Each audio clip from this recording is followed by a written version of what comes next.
Pitong sunod na linggo, tinatayang tataas na naman ang presyo ng mga produktong petrolyo.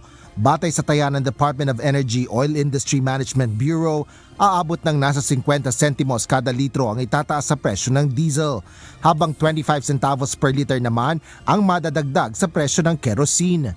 Bagaman posibleng bumaba ang presyo ng gasolina ng 5 sentimos kada litro, sa nipis nito ay maaari pa rin itong magbago at sa halip ay magkaroon pa rin ng price increase. Ayon sa DOE-OIMB, ang pangunahing sanhi ng oil price adjustments na ito ay ang ipinataw na bagong sanksyon ng Estados Unidos sa Iran. Kaugnay ito ng hindi umano pagsunod ng Iran sa mga ipinangako nito sa ilalim ng 2015 nuclear deal. Sa 1.5 buwan na walang tigil na pagtaas sa presyo ng mga produktong petrolyo, aabot na ng mahigit kumulang 5 piso ang itinaas sa presyo ng krudo. Sa Lunes ay nakatakdang maglabas ang ahensya ng pinal na oil price adjustment na ipatutupad simula Martes, ika-7 hanggang ika-13 ng Oktubre.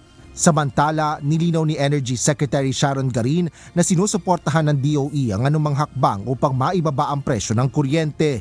Kaugnay ito ng panukalang tanggalin na ang 12% value-added tax o VAT sa electricity rates na isinulong ni Senador Rodante Marcoleta sa Senado. Paliwanag ng kalihim, bagaman mandato ng ahensya ang gawing abot kaya ang presyo ng kuryente, kailangan pa rin ang masusing pag-aaral para rito. It has to be reconciled with the national coffers, no? Kung ano bang kaya, magkano ba ibabawas at kaya ba natin to lose that kind of income in the other services. But we are fully supportive of any measure na maglo-lower ng...